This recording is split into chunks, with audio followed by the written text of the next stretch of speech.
Hey, everybody, it is Trags Mike Petraglia alongside Richard Skinner, Skinny of Local 12 in Cincinnati. We are both here on site at Acrisure Stadium.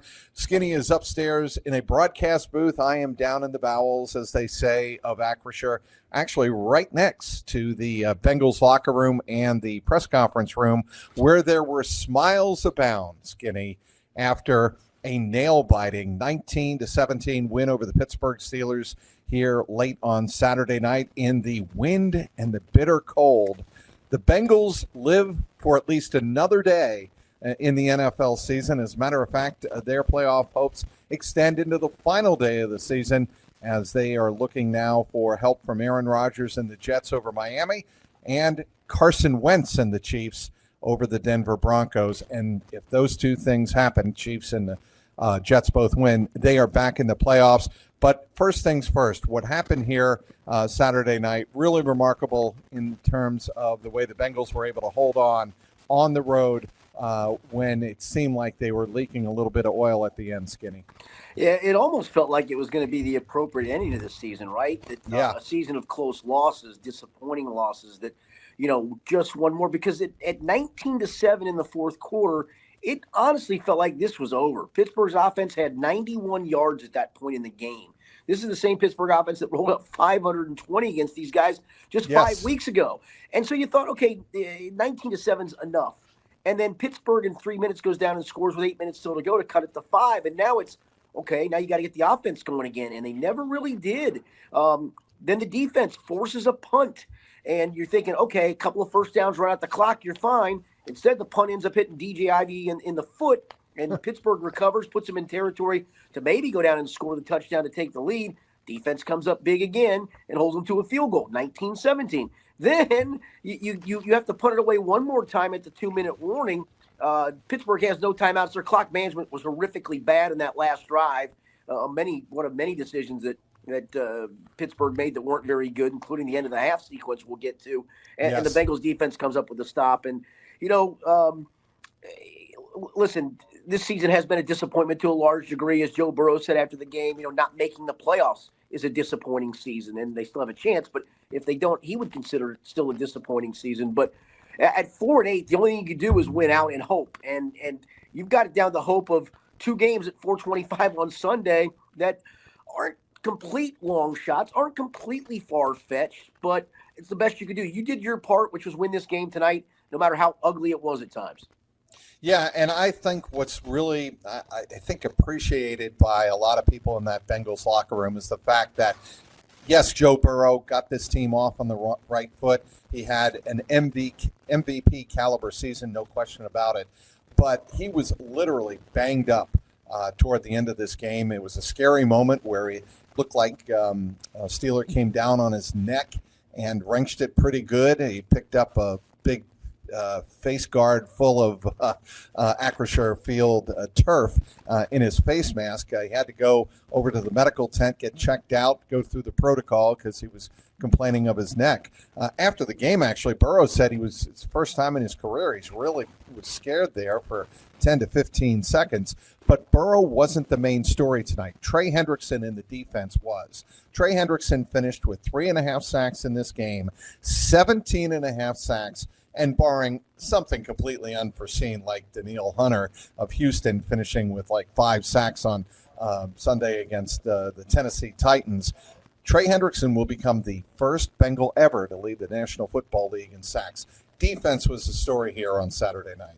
Yes, and we have to use the caveat, since sacks became an official statistic in Coy Bacon, 22, yep. 1976. That's correct. But officially that is correct. No, and listen, count me in that camp of the last 4 games. The defense, I'll agree to say they've played better, but it was also Cooper Rush and Will Levis and Dorian Thompson-Robinson and a rookie quarterback in Bo Nix, who's had a great season, as we know.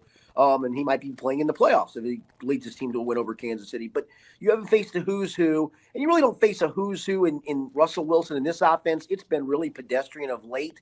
But this was also an offense that torched you for 520, right? We're not talking 520 3 months ago when there were 9,000 different parts. No, we're talking just 5 weeks ago when most of the parts for both teams are pretty much the same. And kudos to the Bengals defense for rising up tonight and a 300 and some odd yard difference. Again, they had 91 yards going into the fourth quarter. That's insane. Yeah, it's just remarkable. And remarkable to me that the Steelers didn't go to Pat Fryermuth until it felt like midway through the third quarter when their offense started getting heated up. But the other thing I noticed tonight, Skinny, the Bengals did a much better job of wrapping up the dump-offs that Lou Anarumo was concerned about going into this game and certainly was concerned about after watching the tape on December 1st after that game. They didn't allow all of that free yardage on short dump-off passes. Yeah, I think they gave up 110 yards in checkdowns, just simple checkdowns. It's a simple dump-off pass. They gave up 110 yards in that first meeting. I believe they gave up 270 yards after the catch in that first meeting, and that just didn't occur tonight. I thought they did a really good job on Pickens, and maybe some of that's on Pickens himself. He got a couple knocked loose when it looked like he was about to make a catch, and a defender would knock it loose. But he had one catch for this. Hang on, let me see if I can do it right. This many yards, 0 yards. I mean, thank you.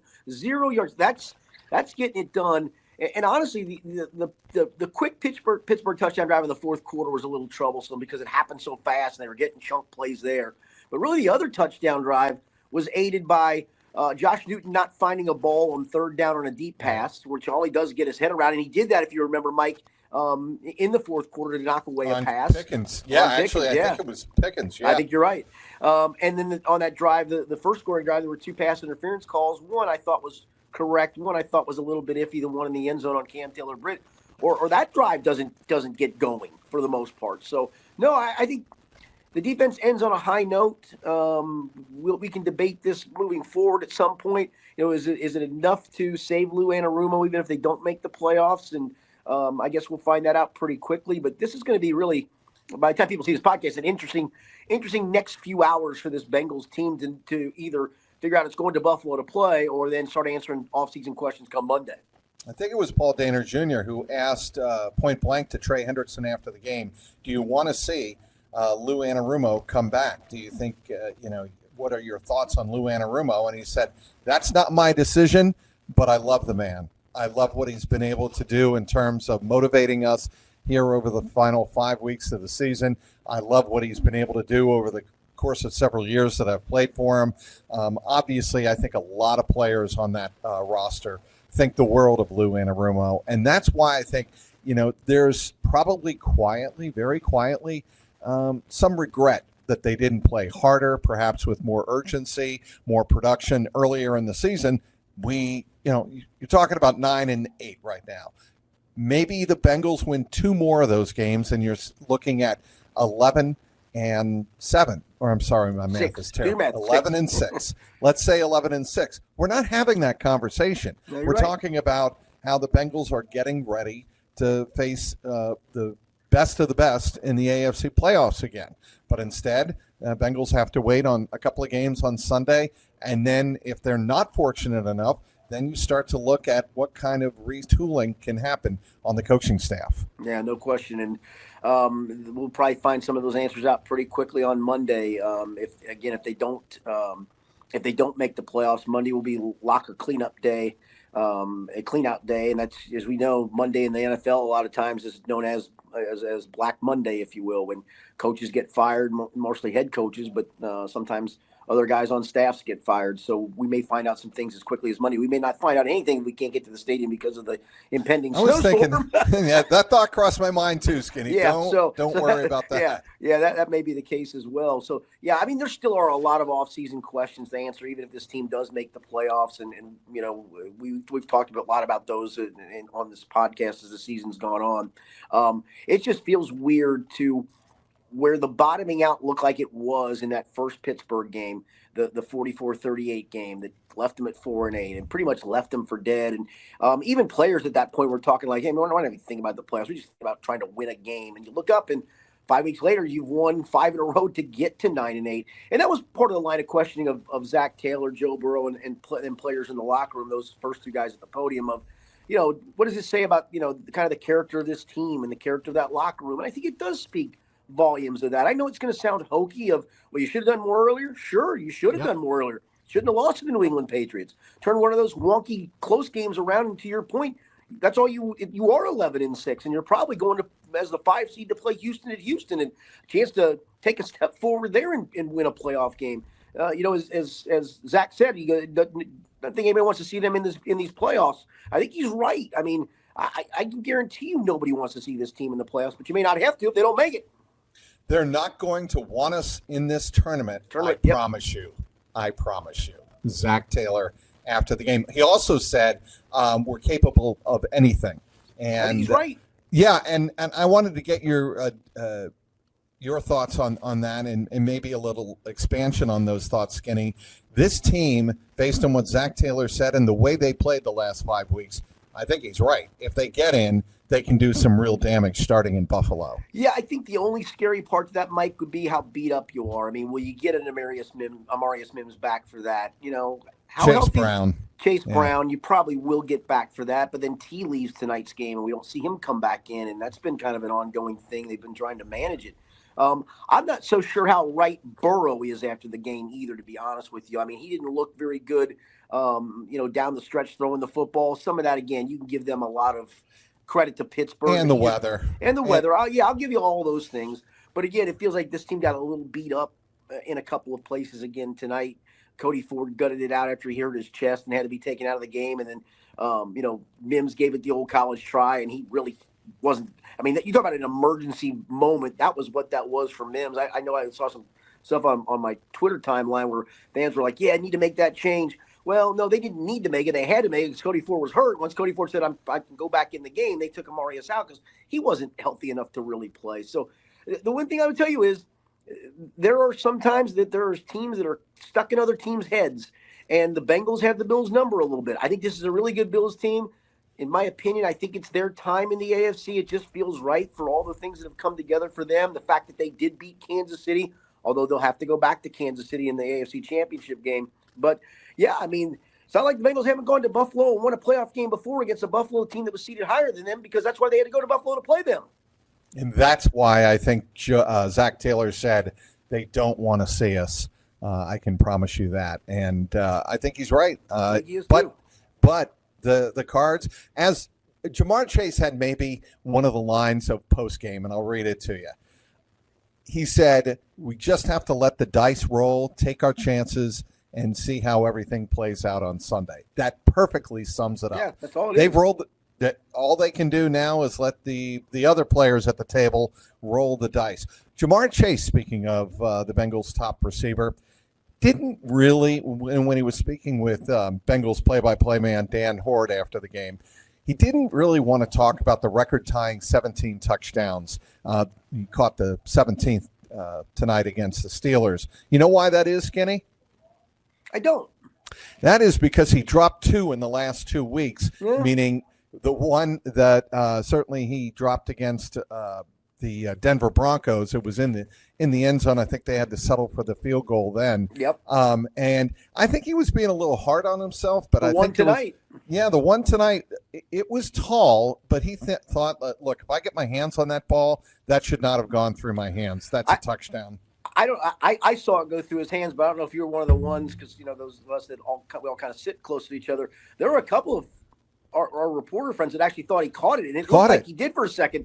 I actually had binoculars on, so I could see that it did go through his hands, but I could see how people could see that because there was no real negative reaction initially from him on that, and you kind of got blocked out by the defender. And yeah, I think to your point, I think he is being a little harsh on himself, but I think that's what makes him a great player. He's one of those ones. I got my hands on it, I should catch it, right? Yeah, 19 sounds better though. He's right. He told Dan, and the thing I like about talking with Jamar Chase after a game, Skinny, is the fact that you really get the genuine answers. He's not pulling any punches. Yep. If he's pissed off, he's going to let you know he's pissed off. If he's happy and satisfied with the team winning, even if he didn't have a great game, kind of like tonight, because I believe he had 10 catches, but did not get to 100 yards. The team won the game, and he had the most genuine smile on his face when Dan Horde started the conversation by saying that you're still alive in the playoff hunt going into the final day. To me, that tells me a lot about the character of the athlete. Yeah, I mean, and here's a guy who's noted for his big playability, right? Well, Pittsburgh didn't let them get In fact, they didn't have a pass play of over 20 yards tonight.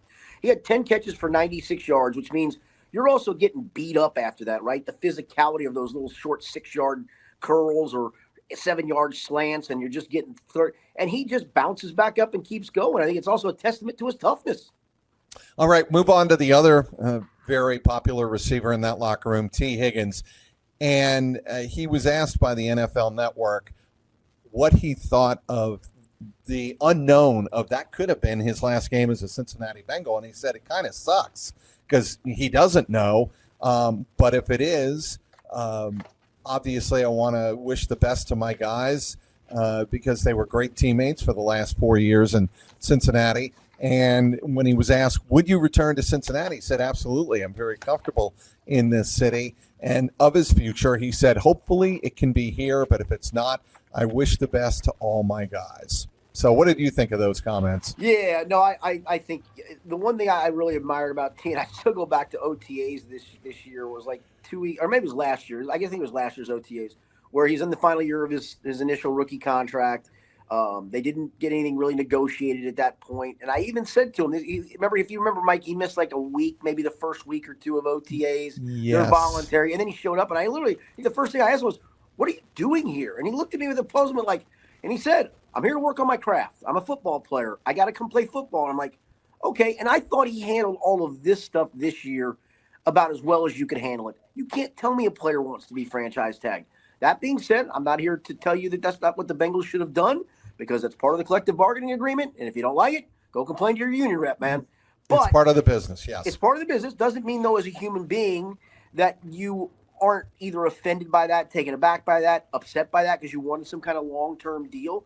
And he handled, I think, this whole season as a professional. You remember when he opened up to ESPN's Ben Baby about, people were in the Twitterverse were mumbling about, he's making business decisions. Remember when he missed a couple of games around the year? I think that really hurt him because I don't think that's what he's about at all. I do think he's injury prone, and I think that's another argument we can all have about whether to re-sign him or not and at what money. But I think that really, really hurt him because that's not what he is. He wants to play football. And the other thing, the irony of what happened tonight is, how did his season end? With an injury. Tweaked his left ankle, right. Couldn't play the fourth quarter, but he was out there doing everything he could. I believe he had 4 catches for 53 yards was the number. So he still was a significant part of the offense until he got hurt late in the third quarter. Let me read a quick Joe Burrow quote about him because he was asked directly about T in the post game as well. And he said, the question was, would you want him to come back and play? And he said, well, number one, we started this whole thing together. We came in together. We built this thing from the ground up. You don't want to make a habit of letting great players get out of the building, like I said earlier in the week. T's a great player and a guy that does everything the right way and works really hard for it. When you have a guy like that, you just can't let him get out of the building. He's a one-of-a-kind person, one-of-a-kind player, and one that we really count on as an integral part of what we do around here. Hopefully we can make that happen. And I think that's a genuine comment from Joe Burrow. Do you think there's any more urgency than there was earlier in the week, last week, when he said essentially the same thing? Because when you say that after the season finale, which certainly could be, obviously, yep. I think it carries some weight. What happened with Jermaine Burton and him not making the trip to Pittsburgh, obviously he has some serious personal issues that he's dealing with. I don't think we're speaking out of line by putting it in that context right there and in that framework. Jermaine Burton's future with the Bengals is absolutely up in the air. Huge, huge question mark. We haven't seen much from Charlie Jones over the last couple of years.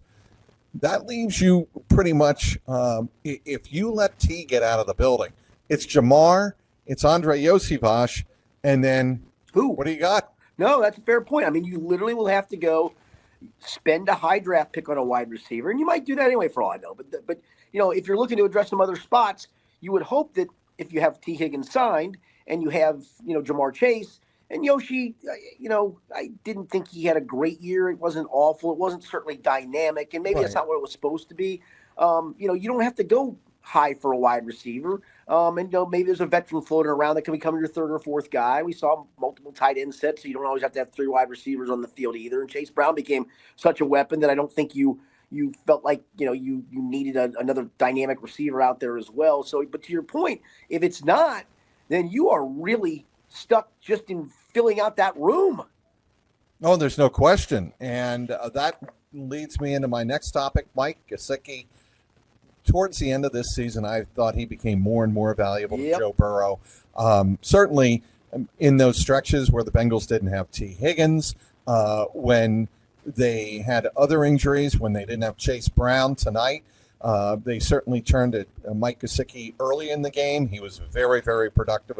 As I mentioned on that first touchdown drive, the only Bengals touchdown drive of the night, I thought he was very good. What did you think of Mike Gesicki this year? He disappeared for a period of time, right? It felt weird. Remember the Kansas City game, and I think we all wrote about the multiple tight ends, and it's opening up things for this offense, and Gesicki was a big part of it that day. And then all of a sudden, he kind of just disappeared. I don't know if that was by design, if that was via injury stuff, or because Eric All started to play so well, they felt like, hey, we got a 3-down tight end. We're going to use the 3-down tight end because he can block, which is not Mike's strong suit. But then when push came to shove and they needed another weapon in the pass game, it was Mike Gesicki. And it felt like so many big third downs or clutch conversions went his way. And he winds up having a season in which he catches over 60 balls for over 600 yards. First Bengals tight end for over 600 yards is Tyler Eifert. I mean, that's something to sneeze at. It's a remarkable number. I'm going to leave you, Skinny, with this quote from Trey Hendrickson. Winning 9 games in the NFL and having a winning record is a tough thing to do, and we should take pride in that fact. And the Bengals have finished with a winning record for a 4th straight year. That's second only to the 5-year run between 2011 and 2015 when the Bengals went to the playoffs. All 5 of those years, of course, they had winning records each year. But again, the Bengals are and Zach Taylor 1 year away, 1 season away from matching that. That is something, I guess, to take some pride in, if indeed, Skinny, this was their final game of 2024. Yeah, I mean, listen, Pittsburgh touts Mike Tomlin's streak of winning seasons, right? And rightfully so. It is hard to win in this league. People may not want to hear that or believe it, but it is. And to your point, Mike, this franchise started in 1968. They've only had one streak longer than 3 seasons in a row, the one you pointed to, the 11 through 15, until now. I don't think that's anything to sneeze at, to be honest with you. It shows, just kind of how consistent they've been at times over the last 4 seasons. And it is hard to win in this league. And it's also a testament to Joe Burrow. Mike, I do want to touch on one other thing tonight. And listen, this offensive line takes its knocks, and some of it is, unfortunately, Joe Burrow does at time hold the ball a long time, and then a sack comes. There was one in the one he got hurt on. He danced away from pressure, tried to keep the play alive, and he's talked about this a ton. Low red zone, I don't mind taking a sack. I want to try to make the play go as long as the play can go. And then, unfortunately, he took a hard hit. But do you know what T.J. Watt did tonight, Mike? Do you know what his stat line was tonight? No, he had 1 sack, and that's it. No, right? He didn't, because they got wiped out by a penalty, remember? It was a holding penalty. That is right. That is right. T.J. Watt did not have a sack tonight. He had nothing tonight. He didn't record a single solitary stat tonight. I'll tell you what, and this is why Zach Taylor brought it up in the postgame presser, and I think Jeff Hobson brought it up from Bengals.com also. Cody Ford doesn't get talked about a lot, but he should tonight, because what he did, what he was able to do pretty much most of the night, keeping T.J. Watt in check, pretty remarkable job. No question. And here's the guy who was he started at left tackle when Orlando got hurt. They tried to make, when they felt like they were healthy, when Mims was back and Cordell Volson was struggling, they moved him to left guard, and then unfortunately the injuries occurred. Now Cody Kitt's at the right tackle. So he started 3 spots along that offensive line this year. He might have got some snaps at one point at right guard as a backup in a game, if I remember right. I might be wrong on that, but he's done it before. I know that. I mean, you talk about a versatile guy. That smacks of versatility to be able to do all the things that he did. And kudos to him. Again, you didn't bring him in here to be a starter. I mean, he was brought in here to be a backup, and yet he's gotten thrust into starting a lot of games this season in 3 different spots. I think that does speak a lot of Cody Ford. Well, it's going to be kind of a surreal Sunday, I think, Skinny. A lot of people are going to watch this podcast, listen to this podcast, download this podcast, and then they're going to get ready to watch the Dolphins and Jets. They're going to get ready to watch the Broncos and Chiefs. I'm going to be the optimist and say the Bengals, just because I don't feel like this season can end this way yet. Yeah, it's weird. I think they're going to get the two things to work out. Look, I don't know if I'm talking myself into this, but I hearken back to the 1989 Bengals when they needed that Miami win, or the Patriots to win on the Monday night, and they didn't get it. And that they was were all. I think that was 86. 89 was when they lost on Monday Christmas night. Eve on Monday night to Minnesota. That's when they right. actually did control their own destiny. The one you're thinking of, I think, is the one where they didn't get to control their own 86. destiny. Yeah. Yes. So, maybe the football gods will turn one in the favor of the Bengals. What do you think happens Sunday? I talked myself into neither one of the teams the Bengals needed to win winning. I watched the Jets for a bit last week because we had Sunday off because of the Saturday game, and I watched a little bit of the Bills and Jets, and it felt like the Jets had just quit.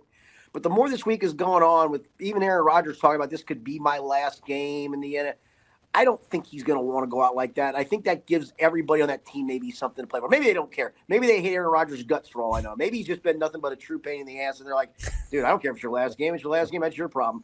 But something just tells me that he's got one game left under him that he can magically pull out. Again, it is Spencer. It is Snoop Huntley quarterbacking. They weren't exactly dynamic offensively up in Cleveland last week. The only thing I can say, though, for those that are probably thinking in the terms of, man, Kansas City's not playing starters, it is still Steve Spagnuolo against a rookie quarterback. I know they've played once already this season, so he's seen some of it. Something tells me he keeps that defense keeps them in the game. And then the question is, does the kid crack? Do the Broncos crack? Because, hey, you talk about pressure on them. They haven't been to the playoffs in a while. They had their opportunity against the Bengals to just play for a tie and couldn't get it done. What if this game is close? Is it, we're not going to get in when we've had two chances at this? I think it's going to make for a really interesting Sunday. So that's what I think could wind up happening, Skinny, is the fact that it's not necessarily the Chiefs going out and beating up the Broncos. It's the Broncos just wetting the bed, if you will, and not getting the job done. Yeah. Hey, Skinny, if this is our final post game, it's been nothing but a thrill. Yeah, I loved it. It's been nothing but fun. A special treat to be able to work with you. And for all the times that you give me grief in the press box, and that's never. I do it with love, Mike. Yes, you do. You do. You very much do. You have the seniority on me, and I won't ever let you forget that. No, I really enjoyed it very much. I'm glad we got to do this. There were some logistical stuff for both of us during the course of this season, especially with these night games of finding places to do this podcast, times to do this podcast. I know we've done them from hotel rooms at 4 o'clock in the morning. We've done them in darkness, if you can recall. I can't remember where was the darkness one. I can't remember. That was L.A. That was Chargers in the workroom, in the printing room. That's right. That's right. And I'm just waiting for the lights to go out. I know. Here So am I. Yeah, so am I. But that was in the workroom of SoFi Stadium, up in the press box. Yeah. And that's one of the memories I will take from this 2020 Me as well. season. But we made it work. We trudged through it, and it was really enjoyable. I had a lot of fun doing it, Mike. Thanks so much. Well, here's hoping that the lights don't go out on the Bengals on Sunday. We will see what happens in the two late games in the 4:25 p.m. Eastern time window. Everybody, I want to thank you for following us all season long, and certainly if the Bengals advance to the postseason, we will be in Buffalo. We know that if the Bengals make the playoffs, they are going to Buffalo to take on the Bills, and that will be sometime next weekend. But, of course, stay tuned to local12.com. Skinny will have you covered there. CLNS Cincy with a Y.com. I'll have you covered there, as well as on the X, Local 12 Skinny, as well as me at Trags, TRAGS. Again, the final here in Acrisure Stadium, the Bengals 19 and the Steelers 17. For Richard Skinny, my name is Mike Petraglia, Trags, and this has been the regular season finale edition of the Jungle Roar Skinny Bengals postgame pod.